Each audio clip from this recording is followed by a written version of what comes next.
বেটারে, যখন তুমি পৃথিবীতে বড় হয়ে যাবে তখন বিনয়ী হয়ে চলবে, নম্র হয়ে চলবে। এগুলো ক্লাস দিয়ে দিয়ে, টিচিং দিয়ে দিয়ে, পাঠ দিয়ে দিয়ে আপনি নিজের ছেলেটাকে লালন পালন করুন।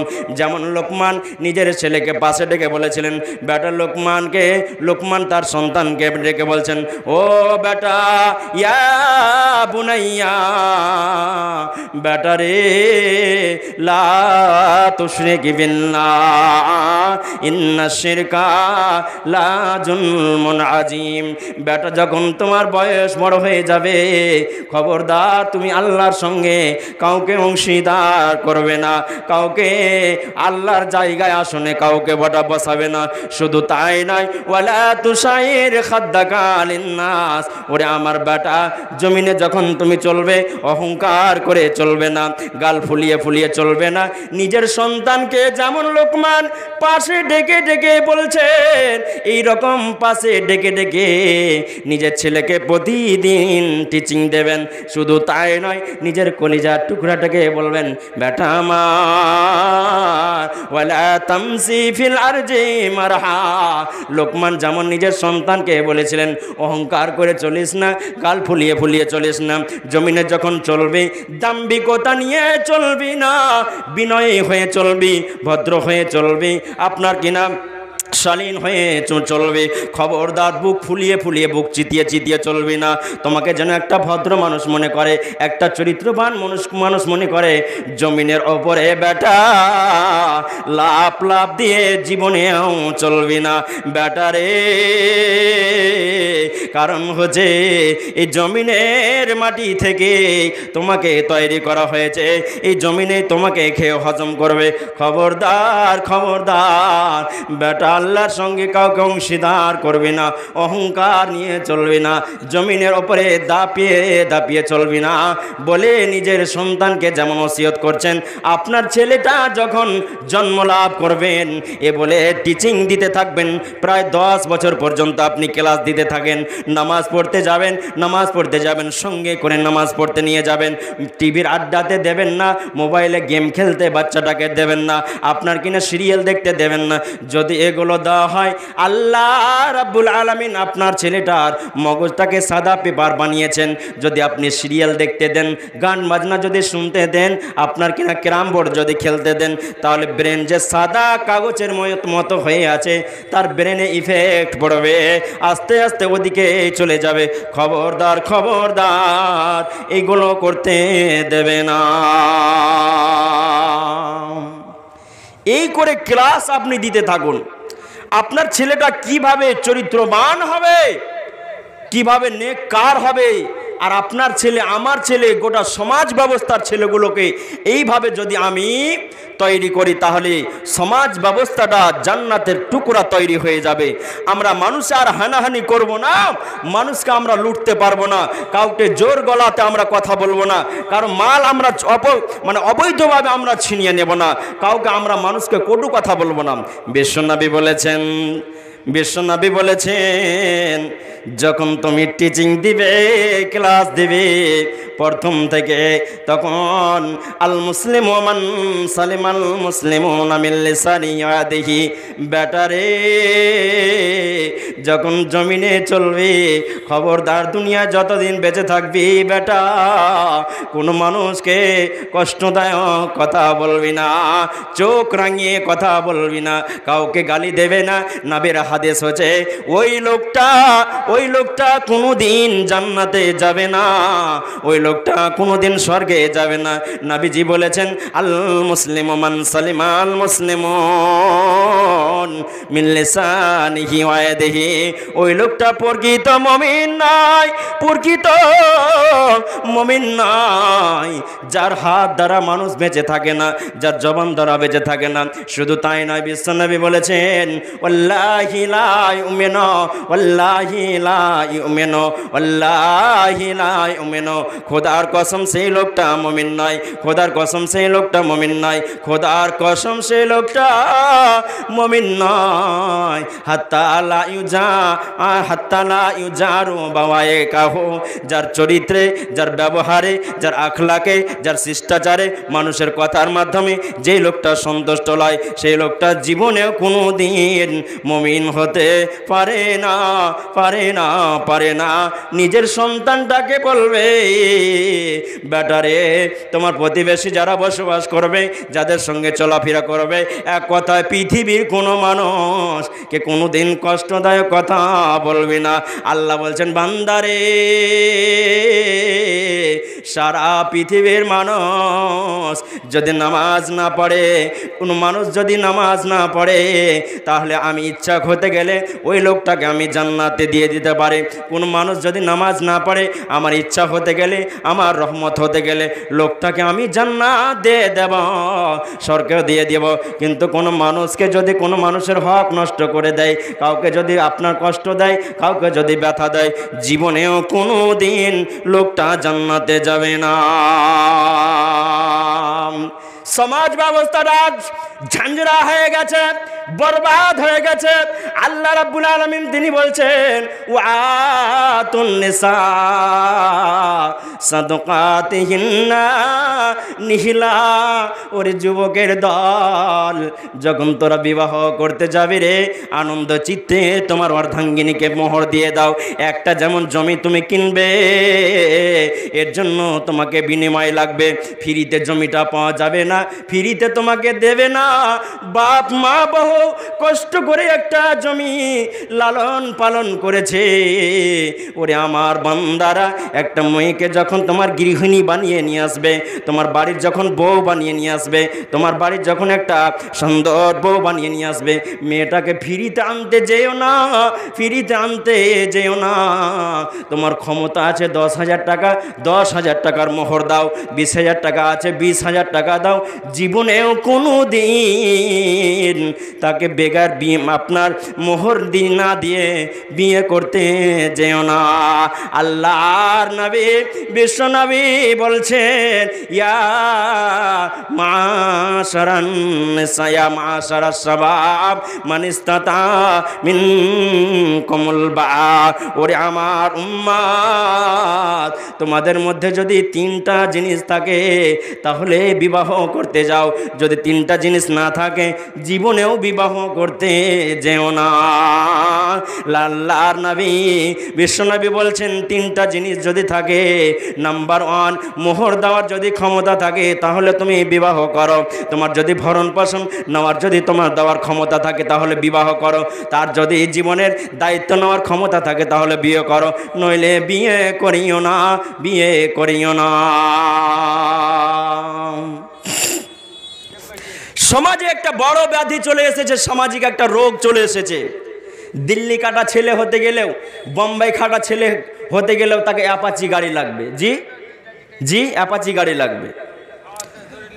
একেবারে নিম্ন পর্যায়ের বাড়ি আপনার ঘরের ছেলে, হয়তো একেবারে গরিবের বাচ্চা, গরিব, কিন্তু ও যখন বিয়ে করতে যাচ্ছে বলছে, বলে দিও, ঘটককে বলে দিচ্ছে যে একটা অ্যাপাচি লাগবে, না হলে বিয়ে হবে না।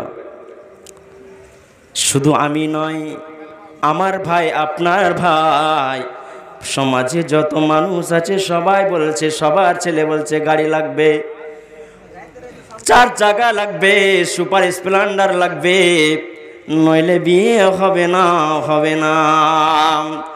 আল্লাহর নবীকে একজন মহিলা এসে বলছেন, ওয়াহাবতু লাকা নাফসি ইয়া রাসূলুল্লাহ, নবী গো, আমার নাফসা আপনার জন্য আমি হেবা করে দিলাম, আপনাকে ফিরিয়ে দিয়ে দিলাম, আপনি আমাকে কবুল করে নেন।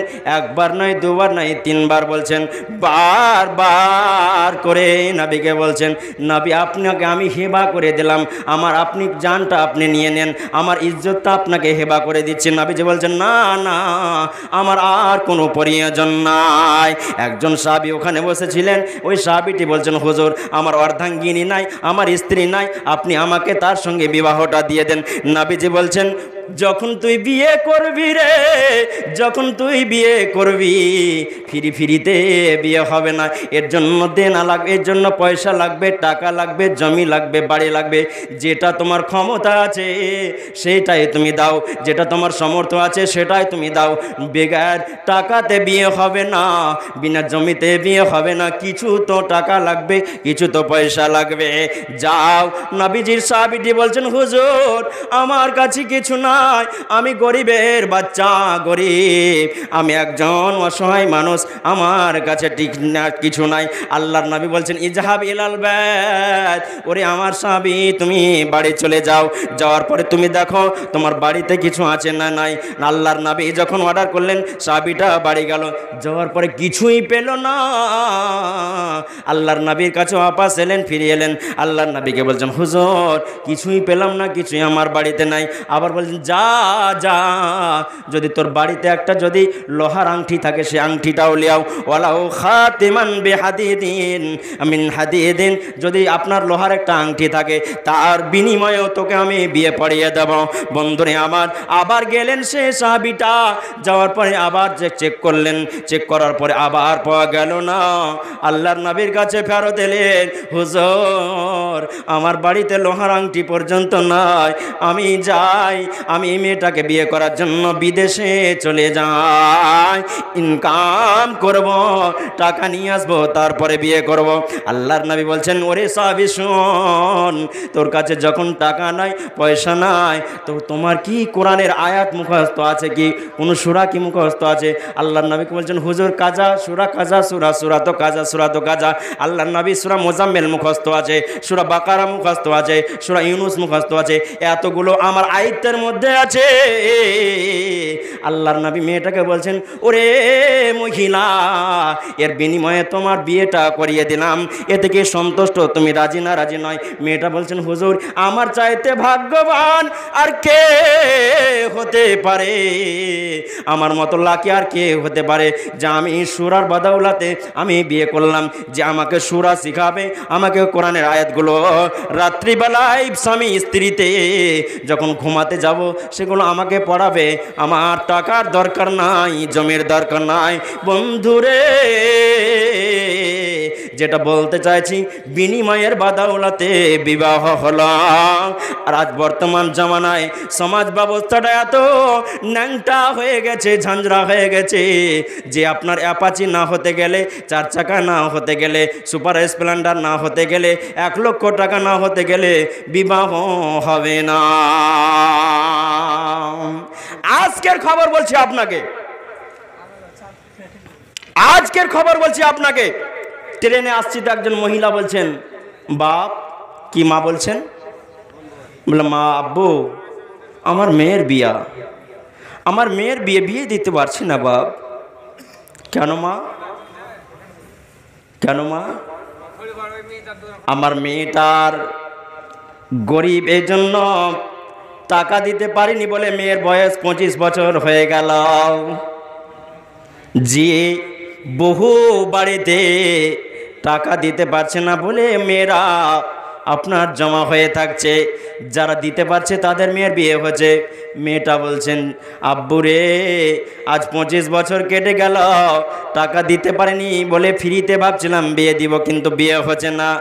আব্বু মাথায় হাত পড়েছে, আমি মরে যাব, আমার স্বামী মরে যাবে, আমার বেটিটার কি হবে, তাই ভাবলাম যদিও হয় মানুষের দ্বারে দ্বারে দ্বারে দ্বারে দ্বারে দ্বারে ভিক্ষা করে আমি মেয়েটার বিয়ের ব্যবস্থা করে দেব।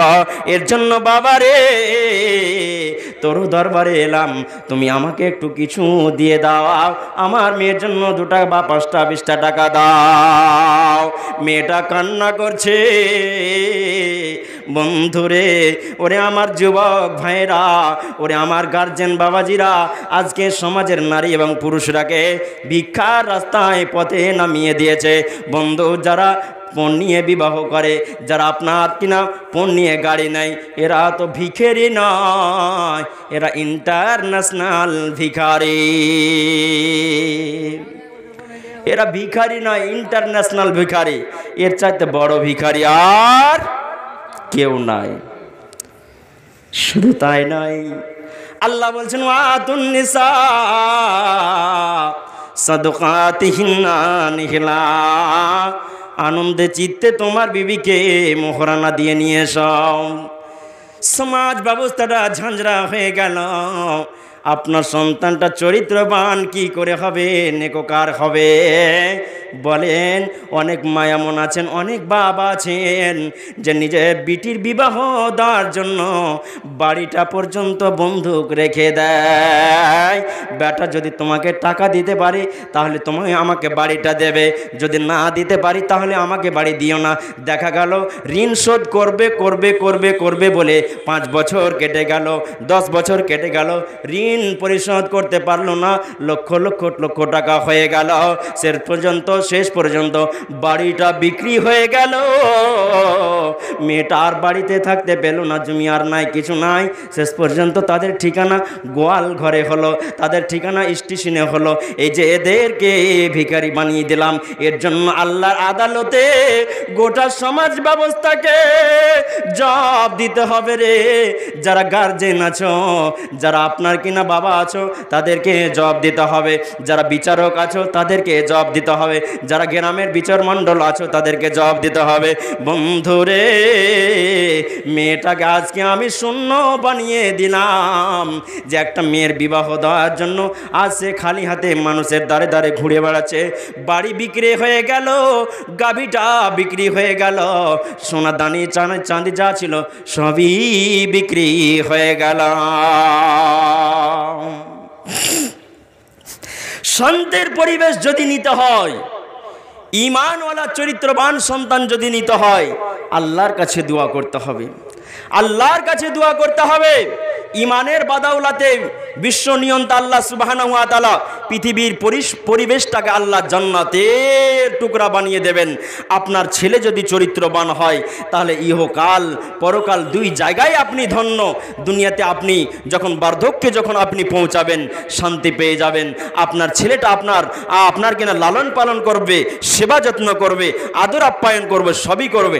আর যদি ছেলেটাকে যদি চরিত্রবান আপনার নবীর মডেলে যদি না তৈরি করতে পারেন, নবীজির আদর্শে আদর্শিত করে না গঠন করতে পারেন, ছেলেটাকে বার্ধক্য অবস্থায় আপনি পাশে পাবেন না। আপনার ঠিকানা হবে বৃদ্ধাশ্রমে, আপনার ঠিকানা হবে গোয়াল ঘরে, আপনি ভালো জায়গা আপনার বসবাস হবে না।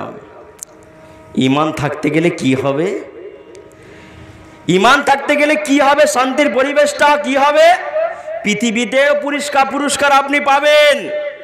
একজন সাহাবী, যার নাম বলছি আমি, হযরতে বেলাল রাদিয়াল্লাহু তাআলা আনহুম, হযরতে বেলাল রাদিয়াল্লাহু তাআলা আনহুম যখন ইসলাম কবুল করলেন, যখন ঈমান নিয়ে এলেন, যখন নবীর হাতে বায়াত করে কালিমা পড়লেন, তখন এই হযরতে বেলাল রাদিয়াল্লাহু তাআলা আনহুকে কাফের মুশরিকরা 4 হাত পাকে বেঁধে দিয়ে ঘোড়ার পিছনে, আপনার উটের পিছনে বেঁধে দেওয়া হলো, তাকে বেঁধে দিল আর উটের উপরে একটা সওয়ারিকে চাপিয়ে দিল। চাপিয়ে দেওয়ার পরে 4 হাত পাকে, বুঝতে পারছেন, একই সঙ্গে বুকের উপরে বাঁধা আছে। 4 হাত পাকে বুকের উপরে একই সঙ্গে বাঁধা আছে, আর বডিটাকে আপনার উটের পিছন পায়ে বেঁধে দেওয়া হয়েছে। এবার এক ভদ্রলোককে উটের উপরে চাপিয়ে বলা হলো যে এই উটকে তুমি দ্রুত গতিতে দৌড়াবে, আস্তে আস্তে নয়, খুব দ্রুত গতিতে দৌড়াবে। যদি না দৌড়ায় তাহলে তাকে চাবুক দিয়ে আঘাত করবে। বেলালকে এত সস্তায় ছাড়া যাবে না, তাই এই কাজই করা হলো। যে মরুভূমির ওপরে, যে উত্তপ্ত বালির ওপরে হযরতে বেলালকে ঘোরা হলো, তারিখের পাতায় পাওয়া যাচ্ছে, ইতিহাসের পাতায় পাওয়া যাচ্ছে যে মায়েরা যেমন আপনার বালুকে গরম করে, তাওয়ার উপরে দিয়ে বালুকে গরম করে, বালুটা গরম হয়ে গেলে তার উপরে যখন চাউল ছেড়ে দেয় অটোমেটিক ভাজা তৈরি হয়ে যায়। তো বলছে বালুগুলো, মরুভূমির বালুগুলো আপনার এত গরম ছিল, এত গরম ছিল যে ওই জায়গায় বালুর ওপরে যদি আপনার চাউল ফেলে দেওয়া হতো, তাহলে ভাজা তৈরি হয়ে যেত। হযরত বেলালকে চক্কর লাগা হচ্ছে, হযরত বেলালকে চক্কর লাগা হচ্ছে। আর বলা হচ্ছে, বেলাল ইতিহাস কলঙ্কিত করে দিয়েছিস, দিন ত্যাগ করে দে। নবীর চক্কর মক্করে পড়ে তুই বিভ্রান্তে পড়ে গেছিস, তোমাকে ধোকায় ফেলে দিয়েছে, তোমাকে ওর জালে ফাঁদে ফেলে দিয়েছে। তুমি সেখান থেকে সরে এসো, হটে যাও, তুমি দিন ত্যাগ করে দাও। হযরতে বেলালকে বার বলা হচ্ছে। হযরতে বেলাল বলছেন, না, নবীর সমুদ্রে আমি ডুব দিয়েছি, এখান থেকে আর আমি উঠতে পারবো না। নবীর প্রেমে আমি পাগল হয়েছি। পাগলদেরকে যেমন দেখতে গেলে মানুষ ঢিল মারে, তা আমি নবীর প্রেমে আমি পাগল হয়ে গেছি। তোমরা যতই আমাকে ঢিল মারো, আমাকে ঢিল মেরেও তোমরা আমাকে এই জায়গা থেকে সরাতে পারবে না। নবীর ফেবিকুইক আঠাতে আমি গাঁথা পড়ে গেছি। বন্ধুরে আমার, বারবার হযরতে বেলালকে বলা হচ্ছে দিন ত্যাগ করে দে। বেলাল বলছেন, আহাদ আহাদ আহাদ আহাদ আহাদ। বেলাল রে, তোমার তো এখনো বড় সাজা হয়নি। যদি তুমি দিন ত্যাগ না করে দাও, তাহলে সামনে বড় একটা পাথরের চাটান দেখছো, এটা তোমার বডির ওপরে তুলে দেব। বন্ধুরে, যখন বলাতে পারলো না, বারবার বলিয়ে যখন পারলো না, বড় একটা পাথরের চাটান হযরতে বেলালের বুকের ওপরে তুলে দেওয়া হলাম। 1 কুইন্টাল 2 কুইন্টাল 5 কুইন্টালের বোঝা বুকের ওপরে চাপিয়ে দেওয়া হলো। আবার বলা হচ্ছে, বেলাল বেধর্মী হয়ে গেছিস, ইতিহাস কলঙ্কিত করেছিস, মুহাম্মদকে ত্যাগ করে দে, দিন ত্যাগ করে দে। নবীকেও বলা হয়েছিল, নবী গো, আপনাকে চরিত্রবান মানুষ হিসাবে আমরা জানি, আপনার টাইটেল হচ্ছে সিদ্দিক, আপনি ভালো মানুষ, চরিত্রবান মানুষ। তবে আপনার মাঝে একটা ত্রুটি আছে, আমাদের মাঝে যেই মানুষগুলো আছে তাদেরকে বেধর্মী আপনি বানিয়ে দেন, তাদেরকে বিভ্রান্ত করেন, তাদেরকে চক্রান্তে ফেলে দেন, তাদেরকে আপনার ফাঁদে ফেলে দেন। নবী গো, আপনি যদি এই কাজটা না করেন, তাহলে পৃথিবীর রাজত্বটা আপনার হাতে তুলে দেব। পৃথিবীর মধ্যে সবচাইতে যে মেয়েটা সুন্দরী আছে, রমণী আছে, এই মেয়েটাকে আপনার হাতে তুলে দেব। বিশ্বনবী বলছেন, এক হাতে চাঁদ এনে দাও, অপর হাতে আফতাব, ছাড়িব না আমি কভু সত্যের অপলাপ। এক হাতে চাঁদ এনে দাও, অপর হাতে আফতাব, ছাড়িব না কভু আমি সত্যের অপলাপ। আমাকে এই ক্লাস দেওয়ার জন্য, এই ডিউটি করার জন্য নবী হিসাবে আমাকে প্রেরণ করা হয়েছে। পৃথিবীতে মানুষেরা আদর্শবান হয়ে নাই, এদেরকে আদর্শবান তৈরি করার জন্য আমাকে পাঠানো হয়েছে। আজকে আর ঝামেলায় মানুষ জড়িয়ে আছে, মানুষ অন্ধকারে হাবুডুবু খাচ্ছে, এরা মূর্তি পূজা করছে, গাছের পূজা করছে, আর কিছু করছে। এতগুলো জঞ্জাল পরিষ্কার করার জন্য নবী মুহাম্মদ হিসাবে আমাকে প্রেরণ করা হয়েছে। অতএব এই ডিউটি থেকে যদি আমি সরে যাই, এটা যদি আমি দায়িত্বহীন হয়ে থাকি, আমি যদি না করি, তাহলে আল্লাহ আমাকে পাকড়াও করবে। আল্লাহর আদালতে আমি কি করব? আমাকে যখন শো করবে, নবী মুহাম্মদ, তোকে যে ডিউটিটা দিয়েছিলাম সেই ডিউটি কেন তুমি পালন করেনি? আমাকে জব চাইবে, জব দিতে পারবো না। অতএব না, পৃথিবীটা রাজত্ব আমার হাতে তুলে দিতে গেলেও, সুন্দরী রমণী দিতে গেলেও, আল্লাহর নবী তিনি বলছেন, আল্লাহর দেওয়া ডিউটি আমি বাদ দেব না, এখান থেকে নিজে আমি জীবনেও হটব না। বেলালকে বলা যে, বেলাল দিন ত্যাগ করে দে, ধর্ম ত্যাগ করে দে। বড় একটা পাথর বেলালের বুকের ওপরে চাপা হয়েছে, তখনও বলছে আহাদ আহাদ আহাদ। এত কিছু বলার পরেও যখন পারল না, বন্ধুরে গরম লোহাকে উত্তপ্ত করে দিয়ে, গরম লোহাকে আগুনে উত্তপ্ত করে দিয়ে হযরতে বেলালের জিহ্বাটার উপরে, এটা একটা জীব মনে করে নেন, জীবের উপরে লোহাটাকে টাচ করে দেওয়া হলো। এখনো বল, এখনো বল, এখনো বল। বেলাল বলছেন না, জীবন চলে যায়, জীবন চলে যাবে, আমার কুরবানি যদি হয়ে যায়, কুরবানি হয়ে যাবে। মুহাম্মদকে আমি তা করতে পারবো না, যে নবীর প্রেমে ডুবে গেছি, এখান থেকে আমার উঠানো সম্ভব নয়। আল্লাহর নবীর কাছে যখন সংবাদ গেল, নবীর কাছে যখন খবর গেল, আল্লাহর নবী যখন সংবাদ পেলেন, নবী গো বেলাল আপনার উপরে ঈমান নিয়ে এসেছে, ইসলাম কবুল করেছে বলে এত শাস্তি দেওয়া হয়েছে। আল্লাহর নবী বেলালকে ডেকে পাঠালেন। বেলালকে ডাকার পরে নবীজি বলছেন, বেলাল বেলাল তোমাকে মসজিদে নববীর মুয়াজ্জিন হিসাবে আমি নবী মুহাম্মদ তোমাকে নিযুক্ত করলাম। তুমি মসজিদে নববীতে আজকে থেকে তুমি আজান দেবে, আর কেউ আজান দেবে না। খুশি হয়ে আল্লাহর নবী তাকে দায়িত্ব দিয়ে দিলেন, বেলাল তুমি মসজিদে নববীতে আজান দেবে। জোহরে আজান হয়, আল্লাহু আকবার আল্লাহু আকবার। ফজরে আজান হয়, আসসালাতু খায়রুম মিনান নাওম। বেশ কিছুদিন চলল, বেশ কিছুদিন চলল, চলতে চলতে হঠাৎ করে কিছু সাহাবী আল্লাহর নবীকে বলছেন, হুজুর আপনাকে একটা পরামর্শ দিতাম, যদি 10 জন মানুষ বলে, মানুষ যদি একই সঙ্গে পরামর্শ একটা কথাই দেয়, তাহলে নিশ্চয় ভাববেন কথাটা ঠিক আছে।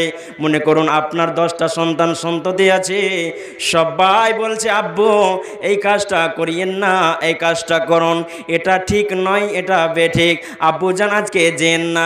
এক কথা আপনি মাথা হতে গেলেও, আপনি গার্জেন হতে গেলেও আপনার ছেলে মেয়েরা যদি পরামর্শ দেয়, যদিও সেটা ভুল হয়, আপনি নিজে নিজে ভাববেন না জানি আমার সিদ্ধান্তটা ভুল, আমার ছেলেরা যেহেতু 10 জন মিলে একই পরামর্শ দিয়েছে, অতএব সেটা সদরে গ্রহণ করে নেবেন, মেনে নেবেন। মানবেন না মানবেন না বলেন? মানবেন না মানবেন না? জি মানবেন। যে না জানি আমার সিদ্ধান্তটা ভুল, সবাই যখন আমার ছেলেরা বলছে, আমার মেয়েরা বলছে এই সিদ্ধান্তটাই ঠিক আছে। আবু বকর বিশ্বনবীর সামনে কয়েকজন সাহাবী মিলে বলছে, নবী গো যে হযরতে বেলালকে মুয়াজ্জিন হিসাবে নিযুক্ত করেছেন, বেলাল প্রতিদিন মসজিদে নববীতে আজান দেয়, আর আজান দিতে গিয়ে প্রতিটা শব্দ নয়, কিছু কিছু শব্দ যখন উচ্চারণ করে, বিশেষ করে আশহাদু আল্লা ইলাহা ইল্লাল্লাহ সিনটা পরিষ্কার হয়ে বেরিয়ে আসে না। নবীজিকে বলছেন বেলাল যখন আজান দেয়, বেলাল যখন আজান দেয় সিনটা বেরিয়ে আসে না। হাইয়া আলাস সালাহ যখন বলে তখন সিনটা সত্তা মাখরাজটা বেরিয়ে আসে না।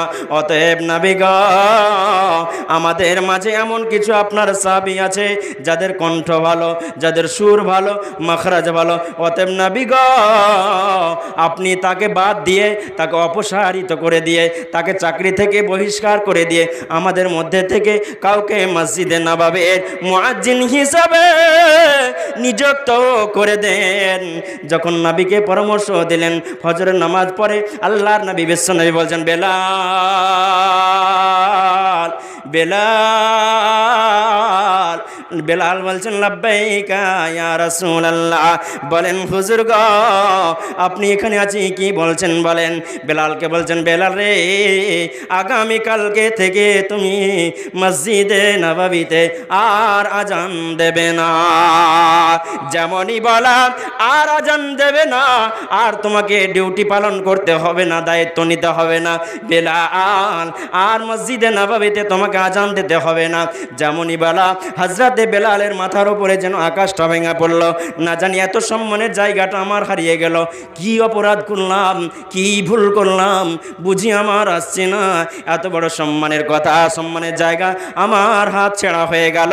বিশ্বনবী বলেছেন সারা পৃথিবীর মানুষ, সারা পৃথিবীর মানুষ যখন কিয়ামতের ময়দানে উঠবে রে, এরা মাথা নিচু করে উঠবে, এরা মাথা নুইয়ে দিয়ে উঠবে, এরা বুক চিতিয়ে উঠবে না, মাথা উঁচু করে উঠবে না। কিন্তু যারা মসজিদের মুয়াজ্জিন হবে, যারা মসজিদের মুয়াজ্জিন হবে, এদের মাথাটা উঁচু হয়ে থাকবে, মাথা আপনার শিরটা উঁচু হয়ে থাকবে।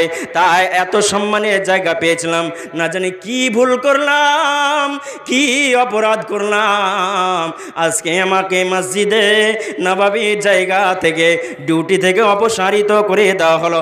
আকাশটা যেন বেলালের মাথার উপরে ভেঙে পড়ল। সারাদিন জোহর চলে গেল, আসর চলে গেল, মাগরিব চলে গেল, এশা চলে গেল, ভারাক্রান্ত মনে চলছেন, বোঝা বোঝা মন নিয়ে চলছেন।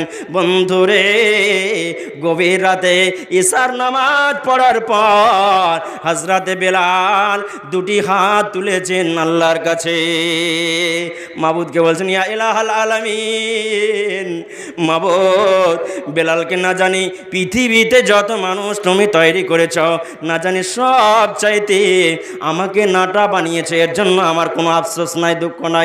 হে আল্লাহ সব চাইতে না জানি আমাকে কালো মানুষ বানিয়েছ, এর জন্য আমার কোনো দুঃখ নাই।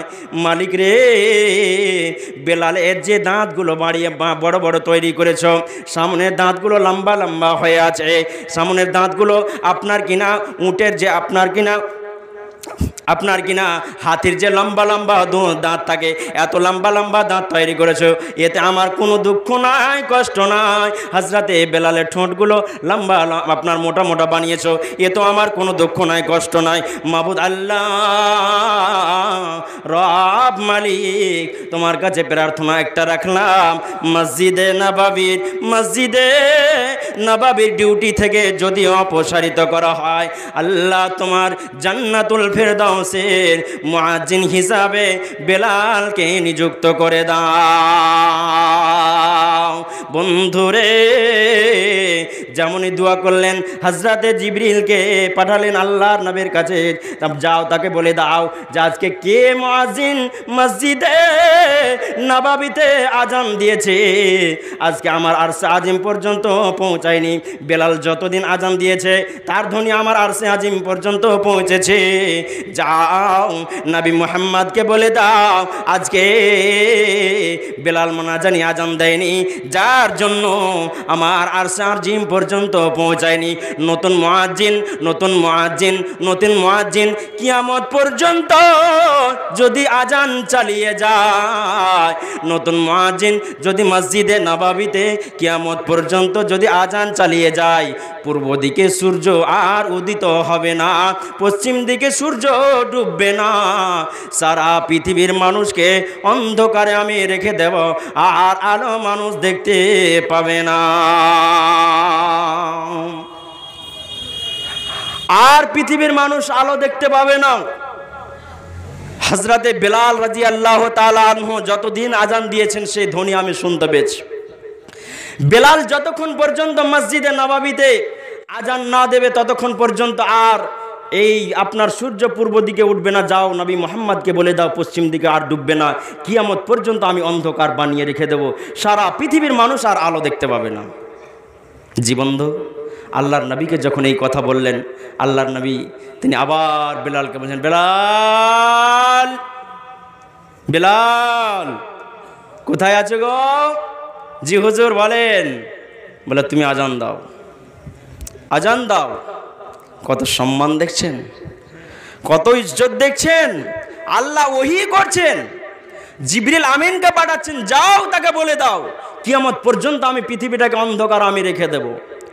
চরিত্রবান নেককার যদি সন্তান তৈরি করেন, পৃথিবীতেই আল্লাহ আপনাকে পুরস্কার দেবেন, আখিরাতেও আপনাকে পুরস্কার দেবেন। অনেক কথা বলার ছিল, শেখ সাহেব চলে এসেছেন, আর আমি কথা বাড়াচ্ছি না। তবে যাই হোক, তো আপনাদেরকে এই 2-5টা মিনিটের মধ্যে আপনাদের দৃষ্টি আকর্ষণ করছি যে আপনারা যতটুকু সমর্থ আছে 50, 20, 100, 500 অনেকেই দিয়েছেন, অনেকেই দিয়েছেন, আর একটু দয়া করে আসুন একটু। আচ্ছা, একজন বেনামিতে 500 টাকা দিয়েছেন। আল্লাহ তুমি দানকে সদরে গ্রহণ করে নাও, মনসুর করে নাও। জাযাকাল্লাহ, হায়াকাল্লাহ, বারাকাল্লাহ, আল্লাহ আমিন। আসুন দাদা করে আসুন তো, আসুন। তাহলে শেখ সাহেব উঠে আসবেন, চলে আসবেন। একদিন তোমায়, জি চলে এসছেন। একদিন তোমায় মরতে হবে, ওগো ভুলে যেও না, ওগো মাটির বিছানা গো তোমার আসল ঠিকানা। একদিন তোমায় মরতে হবে, ওগো ভুলে যেও না, ওগো মাটির বিছানা গো তোমার আসল ঠিকানা। আপনজনের কান্নাকাটি সবই শুনতে পাবে, আপনজনের কান্নাকাটি সবই শুনতে পাবে। বুক ফুটবে তো মুখ ফুটবে না, কেমনে জবাব দেবে, কি করে বুঝাবে তুমি মনের বেদনা। একদিন তোমায় মরতে হবে, ওগো ভুলে যেও না, ওগো মাটির বিছানা গো তোমার আসল ঠিকানা, ওগো মাটির বিছানা গো তোমার আসল ঠিকানা। আসুন ভাই আসুন, 10, 20 করে, 50 করে। জি আল্লাহ ভালাই করবে। আর আপনাদের অনেকে দিয়েছেন, আসুন একটু দয়া করে। কেউ এরকম দাতা আছেন 1000 দেনেওয়ালা, 200, 500, 100 দেনেওয়ালা আছেন কেউ? আসুন আসুন। টাকা সঙ্গে যাবে না, টাকা সঙ্গে যাবে না, পয়সা সঙ্গে যাবে না, সোনা চাঁদি গয়না গাঁঠি একদিন তোর হবে মাটি। এক টুকরো কাপড় কেউ অঙ্গে দিবে না, এক টুকরো কাপড় কেউ অঙ্গে দিবে না।